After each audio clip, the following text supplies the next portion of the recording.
ngaphambi kokuba ngivusele ngekwethi Gabateke ngiyawuqala nganako lokunye lengiduma ngako. Yebo ke. Amen ke. Mina ke bazalwane ngidume ngekuthi ngimlazwide. Kuba ngilazwide ke ngisuke nginana lo esitawuthi nje ngakavuseli ngaleti gaba. Sesike nje sisilazo. Sime ngetinyawo iminute linye nje bese sihlala phansi. Kodwa nginako lesitabe sikusho sitabe nje sibonga kuphela kuNkulunkulu.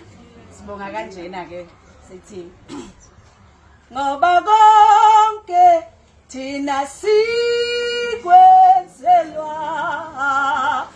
kowe siyabonga Baba Samandla sibonga wena siyamuva nje kancane phela ngoba konke lokhu bazalwane konke lokhu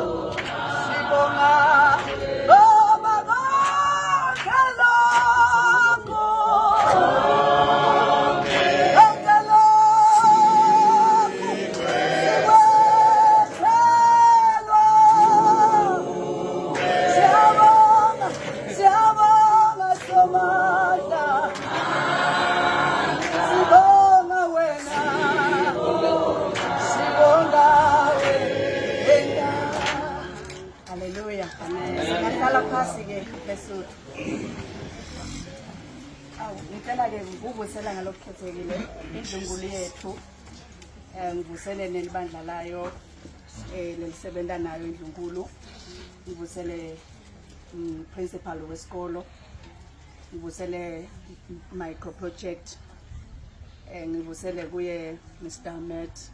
Ahmed nebafunzi lasebenza nabo ngivusele sengisho ukuthi micro project ngalokukhethekile ngiyamvusela nawe Nkosi ngivele ukuthi ngumngane Nkosi wadichaza kabandi ngiphinze ngalokukhethekile ngivusele likomiti lelisebenza la esikolweni bese ngivusela size sonke sebesuthu lesikhona phasikhona lithende egameni leNkosi.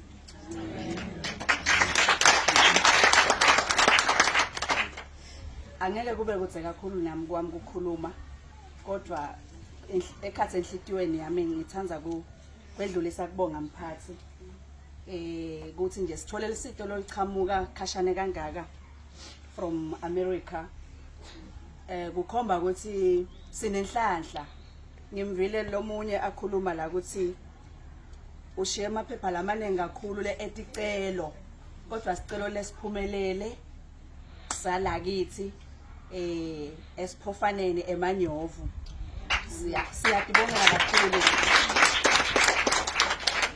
Siyatibongela kakhulu nje lo ukuthi nabakithi lolu sito siluthole ngaphandle kubantu labakhashane kodwa nje baba nenhlitiyo yokuthi babambise eMaswati.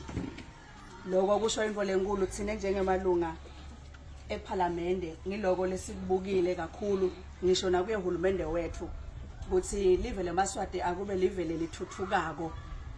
Kungumkhuba ke walakha noma kuyingcenye yetindlela letisetshenziswa kulelive leMaswati ukuthi ingwenyama isakhele buve lobu isakhele buhlobo kulamanye emave kuze lesite kona la eSwatini lamanye emave asinike